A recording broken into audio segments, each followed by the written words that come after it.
ചുഴലിക്കാറ്റ് എന്ന വിശ്വാസ പഠന ശിബിരത്തിലേക്ക് എല്ലാവരെയും സ്നേഹപൂർവ്വം സ്വാഗതം ചെയ്യുന്നു. ഈ എപ്പിസോഡിൽ വിശുദ്ധ ഗ്രന്ഥത്തെക്കുറിച്ചാണ് നമ്മൾ ചർച്ച നടത്തുന്നത്. വിശുദ്ധ ഗ്രന്ഥത്തെക്കുറിച്ചുള്ള ചർച്ചകൾക്കും ആധികാരിക പ്രബോധനത്തിനുമായി ഇന്ന് എത്തിയിരിക്കുന്നത് ഭാരത കത്തോലിക്ക മെത്രാൻ സമിതിയുടെ ദൈവശാസ്ത്ര കമ്മീഷൻ സെക്രട്ടറിയായ ജോസഫ് പാമ്പ്ളാനി അച്ഛനാണ്. അച്ഛനെ സ്നേഹപൂർവ്വം ഇവിടേക്ക് സ്വാഗതം ചെയ്യുന്നു. അതുപോലെ വിശ്വാസത്തിൽ പുത്തൻ അനുഭവങ്ങൾ ഉണ്ടാകുന്നതിനും സംശയ നിവാരണങ്ങൾ നടത്തുന്നതിനും വിശ്വാസം ജീവൻ്റെ തുടിപ്പുകളായി മാറുന്നതിനും വേണ്ടി ഇവിടെ എത്തിയിരിക്കുന്നത് ആലക്കോട് ഫൊറോനയിലെ KCYM പ്രവർത്തകരാണ്. നിങ്ങളെയും സ്നേഹപൂർവ്വം സ്വാഗതം ചെയ്യുന്നു. വിഷയാവതരണത്തിനായി അച്ഛനെ സ്നേഹപൂർവ്വം സ്വാഗതം ചെയ്യുന്നു. സഭയുടെ സാർവത്രിക മതബോധന ഗ്രന്ഥം, ഇതാണ് നമ്മുടെ പഠന വിഷയം. ഇതിൻ്റെ 2-ാം അധ്യായത്തിൻ്റെ അവസാന ഭാഗമാണ് ഇന്ന് നമ്മൾ പഠിക്കുന്നത്. കഴിഞ്ഞ ക്ലാസ്സിൽ അതിൻ്റെ ആദ്യ ഭാഗം നമ്മൾ പഠിച്ചു.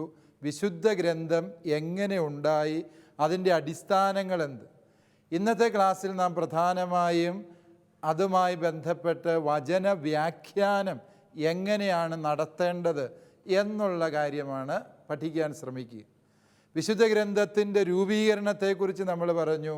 പരിശുദ്ധാത്മാവിനാൽ പ്രചോദിതരായി മാനുഷിക വ്യക്തികളിലൂടെ ദൈവം നടത്തിയ രചനയാണ് വിശുദ്ധ ഗ്രന്ഥം. അത് സുദീർഘമായൊരു കാലഘട്ടത്തിൻ്റെ ചരിത്രം, ദീർഘമായ ഒരു കാലഘട്ടത്തിൻ്റെ രചനയിലൂടെ അനേകം വ്യത്യസ്ത വ്യക്തികളിലൂടെ അനേകം സ്ഥലങ്ങളിൽ വിവിധ ഭാഷകളിൽ രചിക്കപ്പെട്ടിട്ടും ഈ വിശുദ്ധ ബൈബിൾ ഒരേ സത്യത്തിൻ്റെ തുടർച്ചയായി നിലകൊള്ളുന്നതിൻ്റെ കാരണം ഇതിന് ഏക രചയിതാവായി പരിശുദ്ധാത്മാവുണ്ട് എന്നുള്ളതാണ് എന്ന് നാം മനസ്സിലാക്കി. അതുപോലെ തന്നെ നാം പഠിച്ചു, വിശുദ്ധ ബൈബിൾ എന്ന് പറയുന്നത് പഴയ നിയമത്തിലെ 46-ഉം പുതിയ നിയമത്തിലെ 27 ഗ്രന്ഥങ്ങളും അടങ്ങുന്ന 73 പുസ്തകങ്ങളുടെ സമാഹാരം. ഇത് സഭ ഔദ്യോഗികമായി അംഗീകരിച്ചതാണ്. സഭ അംഗീകരിച്ച വിശുദ്ധ ഗ്രന്ഥ പുസ്തകങ്ങളെ വിളിക്കുന്നതാണ് ബൈബിളിൻ്റെ കാനൻ എന്നും നമ്മൾ മനസ്സിലാക്കിയുണ്ട്. തുടർന്ന് എങ്ങനെയാണ് ബൈബിൾ വ്യാഖ്യാനിക്കേണ്ടത് എന്ന്. ബൈബിൾ വ്യാഖ്യാനിക്കാൻ ബൈബിളിൻ്റെ സമഗ്രത ഉൾക്കൊള്ളണം, ബൈബിളിൻ്റെ സഭാത്മകത മനസ്സിലാക്കണം, ബൈബിള് വിശ്വാസ സത്യങ്ങളുമായുള്ള ബൈബിളിൻ്റെ പൊരുത്തം തിരിച്ചറിയണം. ഈ 3 തത്വങ്ങളും നമ്മൾ മനസ്സിലാക്കിയുണ്ടായി. ഇതേ തുടർന്നുള്ള ചോദ്യങ്ങളായിരുന്നു കഴിഞ്ഞ ക്ലാസ്സിൽ നാം ചർച്ച ചെയ്തത്. ആ ചോദ്യങ്ങൾ അന്ന് അവസാനിക്കാത്തത് കൊണ്ടാണ് വീണ്ടും ഈ ക്ലാസ്സിലേക്ക് നിങ്ങളുടെ ചോദ്യങ്ങളെ നീട്ടിയത്. തീർച്ചയായും ബൈബിൾ വ്യാഖ്യാനം എന്നുള്ളതിനെ ഊന്നൽ നൽകിയാണ് ഇന്നത്തെ ക്ലാസ്സിലെ ചോദ്യങ്ങൾ നമ്മൾ ചോദിക്കുക. ബൈബിൾ വ്യാഖ്യാനിക്കുമ്പോൾ നമ്മൾ എപ്പോഴും ശ്രദ്ധിക്കേണ്ടത് ബൈബിളിന് അക്ഷരാർത്ഥത്തിലുള്ള ഒരു വ്യാഖ്യാനമുണ്ട്. ബൈബിൾ വചനം മാംസമായി നമ്മുടെ ഇടയിൽ വസിച്ചു എന്ന് പറയുമ്പോൾ വചനം മാംസം ധരിച്ച്, മനുഷ്യൻ്റെ രൂപം ധരിച്ച് നമ്മുടെ ഇടയിൽ മനുഷ്യനായി വസിച്ചു എന്ന് പറയുന്നത് അക്ഷരാർത്ഥത്തിൽ വ്യാഖ്യാനിക്കപ്പെടുന്നു. ഈശോ ജെറുസലേമിൽ നിന്ന് കാൽവരിയിലേക്ക് പോയി, അക്ഷരാർത്ഥത്തിൽ വ്യാഖ്യാനിക്കേണ്ടതാണ്. അപ്പോൾ ബൈബിൾ വ്യാഖ്യാനത്തിൽ ഒരു അക്ഷരാർത്ഥമുണ്ട്.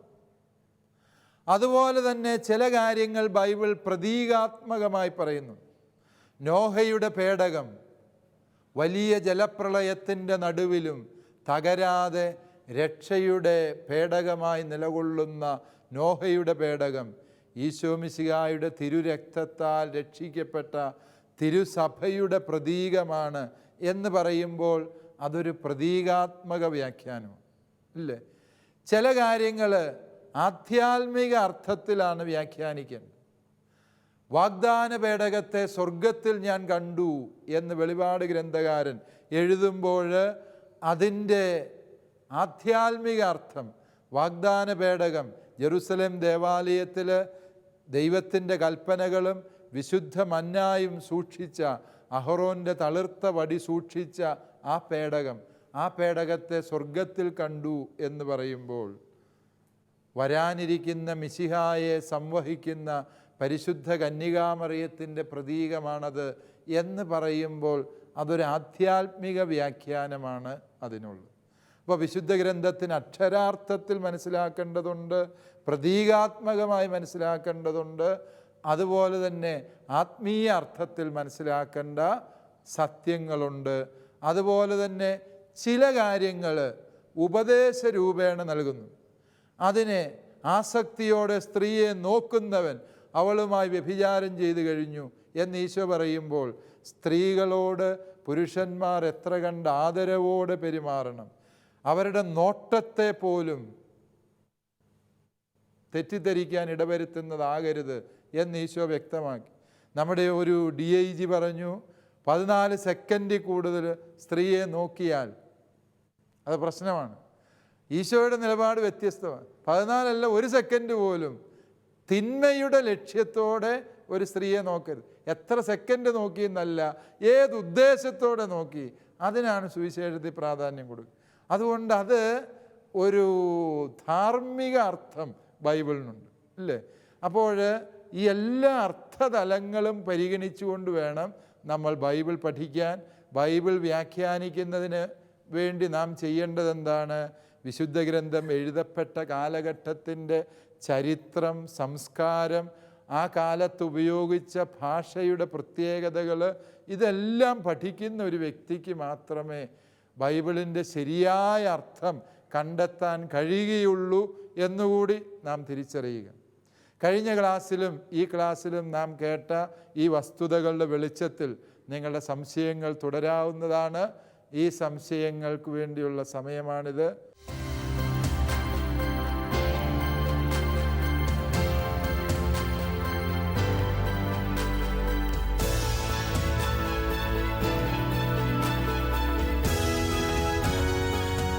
ചർച്ചകളൊക്കെ നന്നായി നടത്തിക്കാണുമല്ലോ അല്ലേ?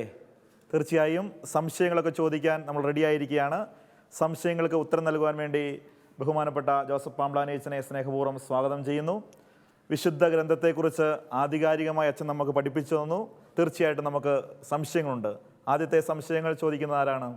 പരിശുദ്ധാത്മാവാണ് വിശുദ്ധ ഗ്രന്ഥത്തിൻ്റെ അടിസ്ഥാനം എന്ന് പറയുന്നു. ഇതിന് തെളിവെന്താണ്? പരിശുദ്ധാത്മാവാണ് വിശുദ്ധ ഗ്രന്ഥത്തിൻ്റെ അടിസ്ഥാനം. അതിന് തെളിവ് എന്ന് പറയുന്നത്, ഏറ്റവും വലിയ തെളിവെന്താണ്? ഈ 2000 കൊല്ലത്തെ ചരിത്രം 1400 കൊല്ലമെടുത്ത് ആയിരക്കണക്കിന് സ്ഥലങ്ങളിലിരുന്ന് വിവിധ ഭാഷകളിൽ എഴുതിയിട്ടും ഇവയിൽ വൈരുദ്ധ്യങ്ങളൊന്നുമില്ല എന്ന് മാത്രമല്ല, ഇവ ഓരോന്നും നിത്യസത്യമായ യേശുക്രിസ്തു എന്ന ദൈവപുത്രനെ അവതരിപ്പിക്കുന്നു എന്നുള്ളൂ. ഓർക്കുക, ഒരുപക്ഷെ ഈ എഴുതിയ എഴുത്തുകാർക്ക് പോലും ഇവരെന്നെ ഈ പറയുന്നതെന്ന് ഒരുപക്ഷെ അറിഞ്ഞിട്ടുണ്ടാകുകയല്ല. യെശയ്യാ പ്രവാചകൻ BC 7-ാം നൂറ്റാണ്ടിൽ ഇരുന്നുകൊണ്ട് കന്യക ഗർഭം ധരിച്ചൊരു പുത്രനെ പ്രസവിക്കുമെന്ന് പറഞ്ഞപ്പോൾ യെശയ്യാ പ്രവാചകന് പോലും ഒരുപക്ഷെ അറിയണമെന്നില്ല പരിശുദ്ധ കന്യകാമറിയത്തിൽ നിന്ന് ജനിക്കാൻ പോകുന്ന യേശുക്രിസ്തുവിനെ കുറിച്ചാണ് താൻ പ്രവചനം നടത്തുന്നത് എന്ന്, ഇല്ലേ? നമുക്ക് നമ്മുടെ ഛായയിലും സാദൃശ്യത്തിലും മനുഷ്യനെ സൃഷ്ടിക്കാം എന്ന് ഉൽപ്പത്തി ഗ്രന്ഥത്തിൽ വിശുദ്ധ ഗ്രന്ഥകാരൻ എഴുതുമ്പോൾ ഈ നമുക്ക്, നമ്മുടെ എന്നൊക്കെ പറയുന്നത് പരിശുദ്ധ ത്രിത്വത്തിൻ്റെ വെളിപാടിൻ്റെ പശ്ചാത്തലത്തിലാണ് അങ്ങനെ പറയുന്നത് എന്നൊരുപക്ഷെ ഉൽപ്പത്തി ഗ്രന്ഥം എഴുതിയ ആൾക്ക് പോലും പിടിയില്ല.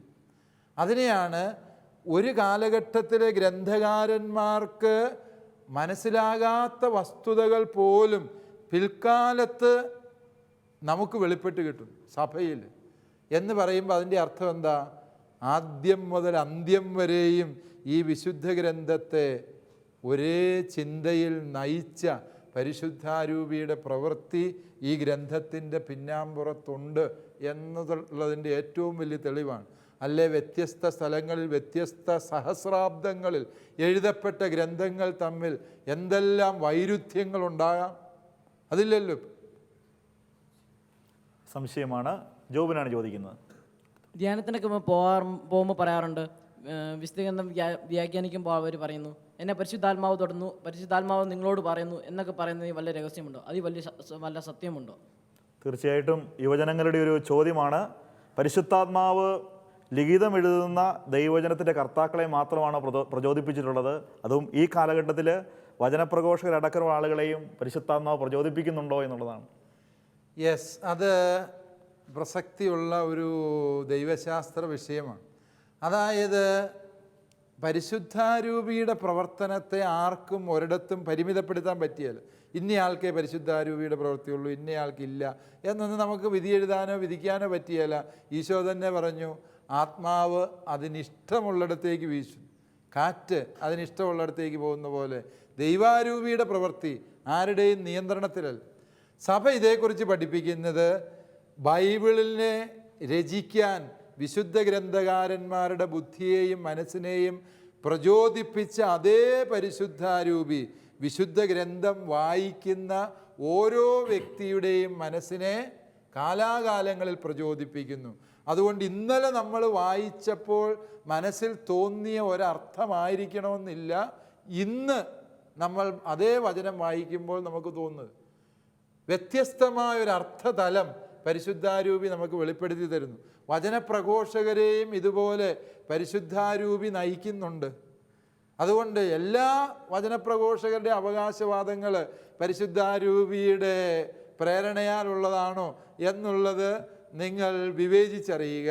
പക്ഷേ വചനപ്രഘോഷകരെയും വചനം വായിക്കുന്നവരെയും വചനം ധ്യാനിക്കുന്നവരെയും ഒക്കെയും പരിശുദ്ധാരൂപി തന്നെ പ്രചോദിപ്പിക്കുകയും അവയുടെ ശരിയായ അർത്ഥം വെളിപ്പെടുത്തി തരികയും ചെയ്യുന്നു എന്നാണ് സഭയുടെ പ്രബോധം. അപ്പോൾ തീർച്ചയായിട്ടും അച്ഛാ, യുവജനങ്ങളോടൊപ്പം നമുക്ക് ചിന്തിക്കാം. പരിശുദ്ധാത്മാവിൻ്റെ ഡിസൈൻമെൻറ്റ്, പരിശുദ്ധാത്മാവിനെ തിരിച്ചറിയാനുള്ള ആത്യന്തികമായ അധികാരം പരിശുദ്ധ കത്തോലിക്ക സഭയ്ക്ക് പൂർണ്ണമായിട്ടുണ്ട് എന്ന് അവകാശപ്പെടാനാവുമോ? ഇന്ന പ്രവൃത്തി പരിശുദ്ധാരൂപിയുടെ പ്രവൃത്തി അല്ല എന്ന് പറയാൻ സഭയ്ക്ക് പറ്റും. പരിശുദ്ധാരൂപി ഇന്ന രീതിയിലേ പ്രവർത്തിക്കൂ എന്ന് സഭ ഒരിക്കലും പറയാൻ അത് സഭയുടെ അധികാരത്തിൽപ്പെട്ടതല്ല. ഒരു പ്രവൃത്തി കണ്ട അതിൻ്റെ പിന്നിൽ പരിശുദ്ധാരൂപി ആണോ അല്ലയോ അത് വിധിക്കാൻ സഭയ്ക്ക് സാധിക്കും. ഇന്ന വ്യാഖ്യാനം പരിശുദ്ധാരൂപിയുടെ പ്രവൃത്തി അനുസരിച്ചാണോ, നാളിതുവരെയും സഭയെ പരിശുദ്ധാരൂപി പ്രചോദിപ്പിച്ചത് എങ്ങനെയെന്ന് സഭയ്ക്കറിയാം. അതിന് വിരുദ്ധമായൊരു പ്രചോദനവും കൊണ്ട് ഇന്നിപ്പോൾ ഒരാൾ രംഗപ്രവേശം ചെയ്തു എന്ന് വിചാരിക്കുക, അപ്പോൾ സഭയ്ക്ക് പറയാൻ പറ്റും ഇത് പരിശുദ്ധാരൂപിയുടെ പ്രവൃത്തിയല്ല. കാരണം പരിശുദ്ധാരൂപി ഒരിക്കലും വൈരുദ്ധ്യങ്ങൾ ഉണ്ടാക്കുന്നില്ല, പരിശുദ്ധാരൂപി ഒരിക്കലും കലഹങ്ങൾക്ക് കാരണമാക്കുന്നില്ല. തീർച്ചയായിട്ടും നമുക്ക് ഇതിനെക്കുറിച്ച് കൂടുതലായിട്ട് അറിയാനുള്ള ആകാംക്ഷ നിങ്ങളുടെ എല്ലാവരുടെയും മുഖത്തുണ്ട്. അടുത്ത ചോദ്യം ചോദിക്കുന്ന ആരാണ്? അഖിലാണ് ചോദിക്കുന്നത്. അഖിൽ ചോദിക്കൂ. ഈ പഴയ നിയമ പുസ്തകങ്ങളിൽ 46 പുസ്തകങ്ങളും പുതിയ നിയമം 27 പുസ്തകങ്ങളും ദൈവനിവേശിത ഗ്രന്ഥങ്ങളാണെന്ന് സഭ അംഗീകരിച്ച് ആദരിക്കുന്നവയാണ്. അതുപോലെ മറ്റെന്തെങ്കിലും ലിഖിതങ്ങളുണ്ടോ? ഉണ്ടെങ്കിൽ അവയെ സഭ അംഗീകരിക്കുന്നുണ്ടോ? തീർച്ചയായിട്ടും അഖിലിൻ്റെ ചോദ്യങ്ങൾ പ്രസക്തമാണ്. കാരണം പല രീതികളും പല മാറ്റങ്ങളും ദൈവശാസ്ത്ര തലത്തിൽ നിന്ന് നടക്കുന്നുണ്ടെന്ന് നമുക്കറിയാം. അപ്പോൾ ഒരു പുതിയ ഗ്രന്ഥം, തീർച്ചയായിട്ടും ക്രിസ്തു കേന്ദ്രീകൃതമായൊരു പുതിയ ഗ്രന്ഥം വന്നു കഴിഞ്ഞാൽ ഇനി വീണ്ടും കാനൻ പുതുക്കുമോ എന്നുള്ളതാണ് ചോദ്യം.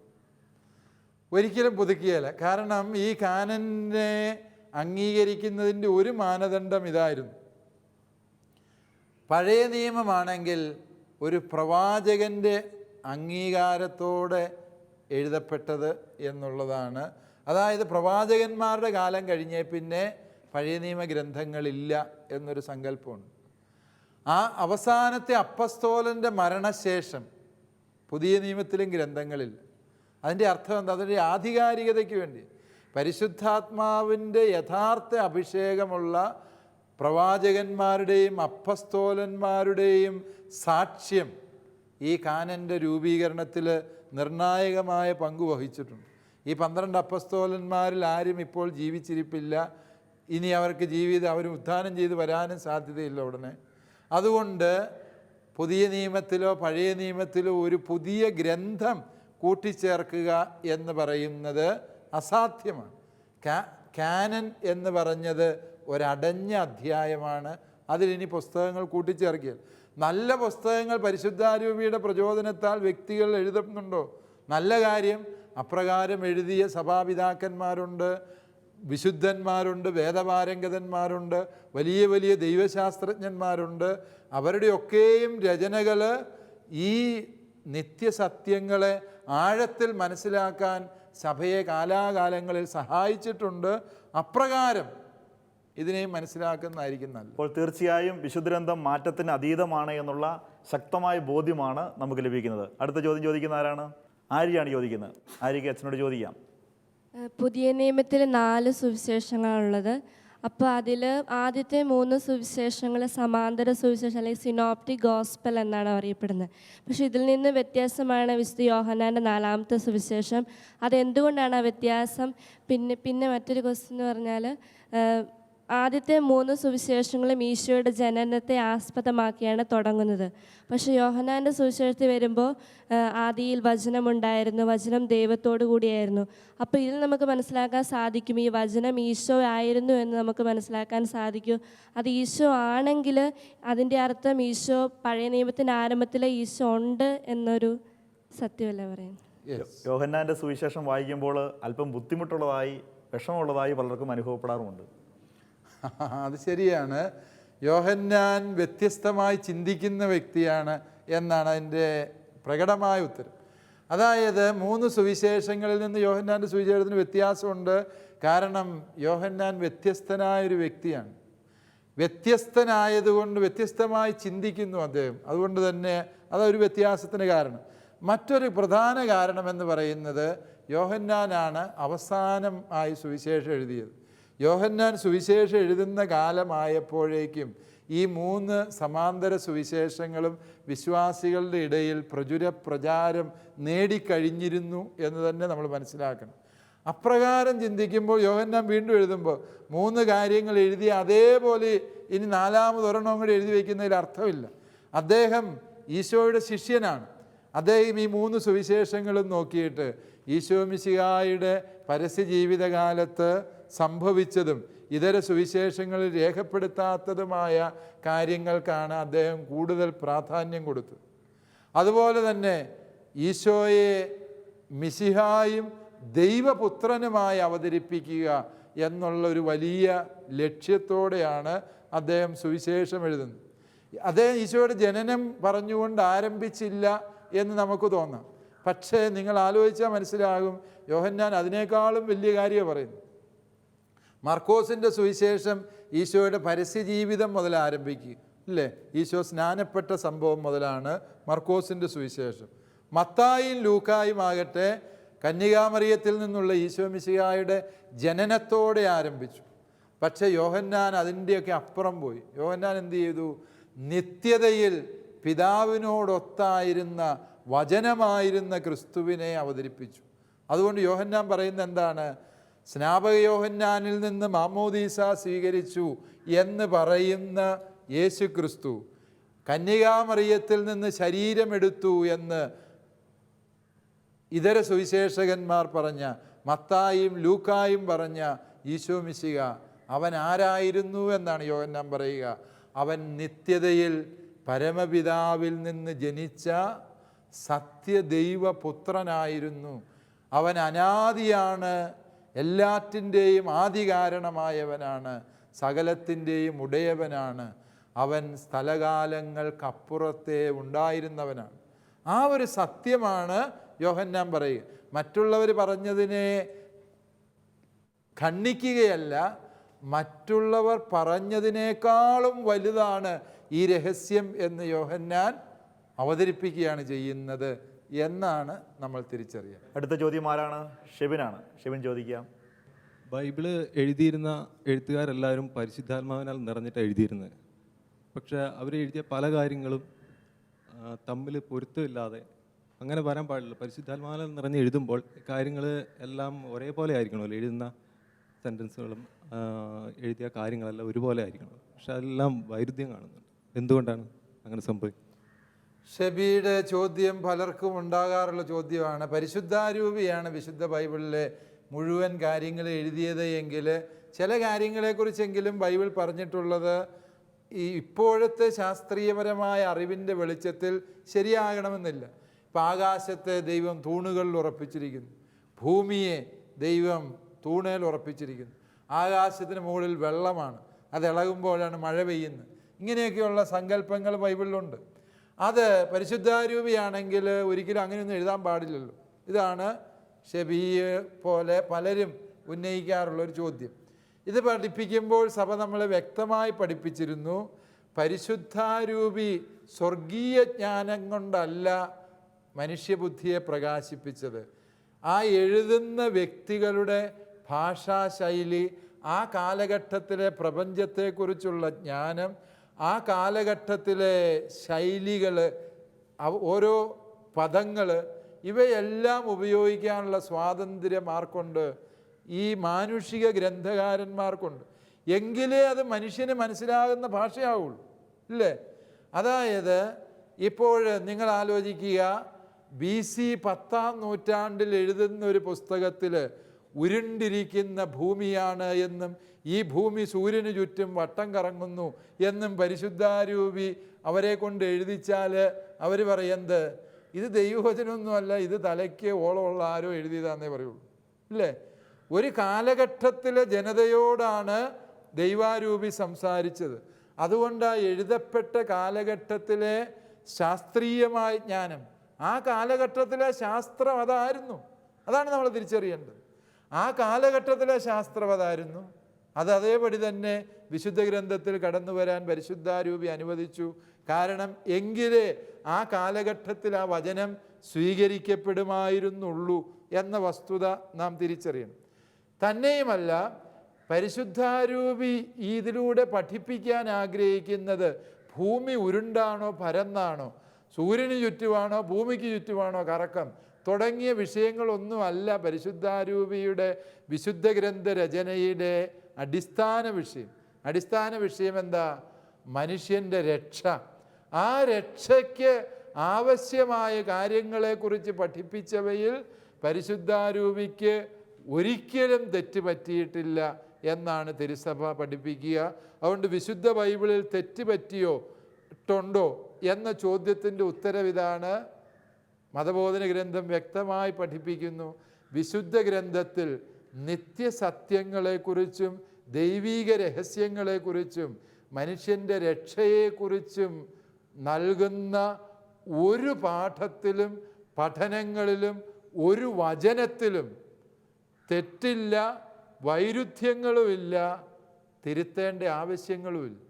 അപ്പോൾ അച്ഛാ, തീർച്ചയായിട്ടും സ്വാഭാവികമായി വരുന്ന പ്രശ്നം പ്രാപഞ്ചിക ശാസ്ത്രവും ബൈബിൾ അവതരിപ്പിക്കുന്ന പ്രപഞ്ചത്തെക്കുറിച്ചുള്ള സാധ്യതകളും തമ്മിൽ സത്യമല്ല എന്ന് തെളിഞ്ഞിരിക്കുന്ന സാഹചര്യത്തിൽ വീണ്ടും നമ്മൾ അത് പൂർണ്ണമായും ശരി എന്ന് ഉയർത്തിപ്പിടിക്കുന്ന ആശയം പൂർണ്ണമാകുമോ? അത് ന്യായമായൊരു ചോദ്യം തന്നെയാണ്. അത് തിരുത്തേണ്ടതല്ല, ഇപ്പോഴത്തെ പ്രാപഞ്ചിക വിജ്ഞാനത്തിനനുസരിച്ച് അത് തിരുത്തേണ്ടതായിരുന്നില്ലേ എന്ന് അല്ല. അത് തിരുത്തുക എന്നുള്ളതിനേക്കാളും ഉപരി നാം മനസ്സിലാക്കേണ്ടത് അതിലൂടെ കൈമാറ്റം ചെയ്യപ്പെട്ട സന്ദേശം. ശാസ്ത്രത്തിൽ ഇന്നിപ്പോൾ ഉരുണ്ടിരിക്കുന്നതാണ് ഭൂമി എന്ന്, അല്ലെങ്കിൽ ഓവൽ ഷേപ്പിലാണ് ഭൂമി ഇരിക്കുന്നത് എന്നുള്ള ഈ ശാസ്ത്രീയ ജ്ഞാനം, ശാസ്ത്രം തന്നെ അതിൻ്റെ അവസാന രൂപത്തിൽ എത്തിയിട്ടില്ല എന്ന് നമ്മൾ മനസ്സിലാക്കണം, ഇല്ലേ? ശാസ്ത്രം 50 കൊല്ലം മുമ്പ് പറഞ്ഞ കാര്യമല്ല ഇന്നിപ്പോൾ പറയുക. ഇന്ന് പറയുന്ന കാര്യങ്ങളല്ല ഒരു 100 കൊല്ലം കഴിയുമ്പോൾ ശാസ്ത്രം പറയുക. അങ്ങനെ ശാസ്ത്രം പറയുന്നതിനനുസരിച്ച് ബൈബിള് തിരുത്താൻ പോയിരുന്നെങ്കിൽ ബൈബിള് തിരുത്താനേ നേരെ ഉണ്ടാകുമായിരുന്നുള്ളൂ എന്നുകൂടി നമ്മൾ തിരിച്ചറിയണം. അതുകൊണ്ട് ശാസ്ത്രത്തെക്കുറിച്ച് പറയുന്ന കാര്യങ്ങളിൽ ആരും ബൈബിള് പറയുന്നത് പോലെ വിശ്വസിക്കാൻ സഭ ആവശ്യപ്പെടുന്നേയില്ല. ശാസ്ത്രീയ കാര്യങ്ങളിൽ ശാസ്ത്രത്തിൻ്റെ നിഗമനങ്ങളെ വിശ്വാസികൾക്ക് പിൻചെല്ലാം, പഠിക്കാം, സ്വീകരിക്കാം. സഭ അതിന് ഒരിക്കലും എതിരല്ല. അതേസമയം നിത്യരക്ഷയെയും ദൈവീക സത്യങ്ങളെയും കുറിച്ചുള്ള പ്രബോധനങ്ങളിൽ വിശുദ്ധ ബൈബിളിന് തെറ്റ് പറ്റിയിട്ടില്ല. ആ തെറ്റ് പറ്റാത്ത വചനത്തെയാണ് വിശുദ്ധ ബൈബിൾ നമുക്ക് തരുന്നത്. അതാണ് നാം സ്വീകരിക്കേണ്ടത്. അപ്പോൾ തീർച്ചയായിട്ടും വിശുദ്ധ ഗ്രന്ഥത്തിൻ്റെ ആത്യന്തികമായ ലക്ഷ്യം രക്ഷയാണ് എന്ന് സുനിശ്ചിതമാക്കുകയാണ്. നമുക്കിനി പ്രേക്ഷകരുടെ ഭാഗത്തു നിന്നുള്ള ചോദ്യങ്ങളിലേക്ക് കടക്കാം. ചോദ്യങ്ങളിൽ ഒത്തിരിയേറെ ചോദ്യങ്ങൾ ഇവിടെ ലഭിക്കാറുണ്ട്. തൃശ്ശൂരിൽ നിന്നും സെബി ജേക്കബ് ചോദിക്കുകയാണ്, പരിണാമ സിദ്ധാന്തം ചർച്ചകൾ നടന്നപ്പോൾ പരിണാമ സിദ്ധാന്തത്തെ സഭ അംഗീകരിക്കുന്നതായി കാണുന്നു. പരിണാമ സിദ്ധാന്തത്തെ സഭ അംഗീകരിക്കുകയാണെങ്കിൽ ഉൽപ്പത്തി പുസ്തകത്തിലെ ചില അധ്യായങ്ങൾ അപ്രസക്തമാകുകയില്ലെന്നാണ് അദ്ദേഹം ചോദിക്കുന്നത്. അതിനുള്ള ഉത്തരം? തീർച്ചയായും പരിണാമ സിദ്ധാന്തത്തെക്കുറിച്ചുള്ള ചർച്ചകളിൽ പരിണാമ സിദ്ധാന്തത്തെ സഭ സ്വീകരിക്കുന്നു എന്നൊരു നിലപാട് നമുക്കില്ല. മറിച്ച് പരിണാമ സിദ്ധാന്തം ശരിയാണോ തെറ്റാണോ എന്ന് പറയേണ്ട ആൾ സഭയല്ല. അത് പറയേണ്ടത് ശാസ്ത്രമാണ്. ശാസ്ത്രം അവതരിപ്പിച്ചൊരു സിദ്ധാന്തമാണ്. ആ സിദ്ധാന്തത്തിൻ്റെ ശരിയും തെറ്റും ശാസ്ത്രം തന്നെ പറയണം. ഇന്നേ വരെ ഒരു ശാസ്ത്രജ്ഞനും പരിണാമ സിദ്ധാന്തം കുറ്റമറ്റ രീതിയിൽ തെളിയിക്കപ്പെട്ട ഒരു ശാസ്ത്രീയ വസ്തുതയാണ് എന്ന് സമർത്ഥിച്ചിട്ടില്ല. അതുകൊണ്ട് പരിണാമ സിദ്ധാന്തത്തിൻ്റെ സാധുതയെക്കുറിച്ച് നമ്മൾ ചർച്ച ചെയ്യുന്നില്ല. മറിച്ച് പരിണാമ സിദ്ധാന്തത്തിൽ സഭയ്ക്ക് സ്വീകാര്യമായ കാര്യം എന്ത് എന്നാണ് നമ്മൾ പറഞ്ഞത്. പരിണാമ സിദ്ധാന്തത്തിൽ പറയുന്ന വസ്തുതകളിൽ 2 കാര്യം.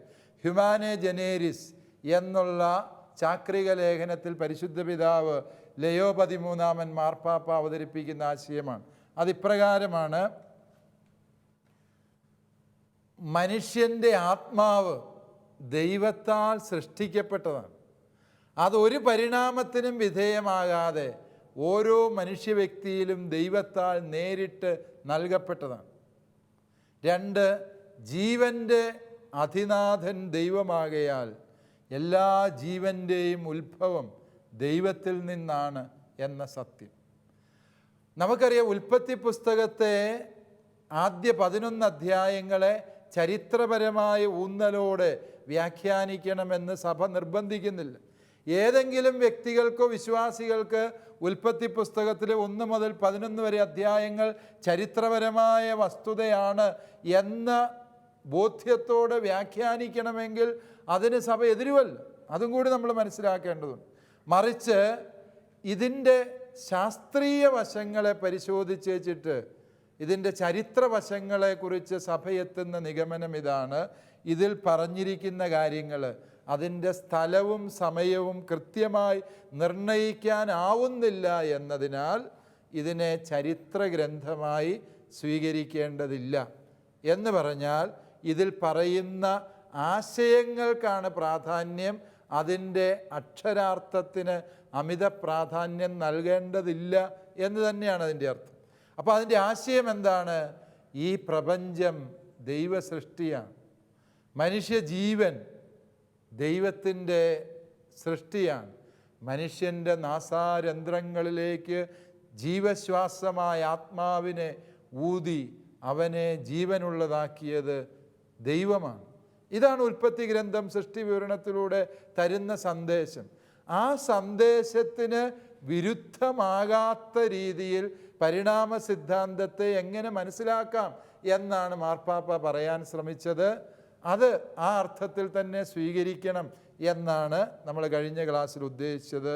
പരിണാമ സിദ്ധാന്തത്തിലെ മേൽപ്പറഞ്ഞ ഭേദഗതികളോട് പരിണാമ സിദ്ധാന്തം അംഗീകരിക്കുന്നത് ഉൽപ്പത്തി ഗ്രന്ഥത്തെ യാതൊരു വിധത്തിലും അപ്രസക്തമാക്കുന്നില്ല എന്ന സത്യവും കൂടി ഇതോടൊപ്പം ചേർത്ത് വായിക്കും. വിശ്വാസത്തിൻ്റെ പ്രബോധനത്തെക്കുറിച്ച് കൂടുതലായ സംശയങ്ങൾ നിങ്ങൾക്ക് ഇനിയുമുണ്ട് എന്ന് പൂർണ്ണമായും വിശ്വസിക്കുകയാണ്. പക്ഷേ സമയം കഴിഞ്ഞിരിക്കുകയാണ്. ഈ എപ്പിസോഡ് നമ്മൾ വൈൻഡപ്പ് ചെയ്യുകയാണ്. മാന്യ പ്രേക്ഷകർക്കും കത്തോലിക്ക സഭയുടെ മതബോധന ഗ്രന്ഥത്തെക്കുറിച്ചുള്ള സംശയങ്ങൾ ഞങ്ങളുമായി പങ്കുവയ്ക്കാവുന്നതാണ്. നിങ്ങളുടെ സംശയങ്ങൾ ഇമെയിലിലൂടെയും കത്തുകൾ മുഖേനയും അയക്കാവുന്നതാണ്. കത്തുകൾ അയക്കേണ്ട വിലാസം: To the producer, CCAT Shalom Television, Peruvannamuzhi PO, Kozhikode. Pincode 673528.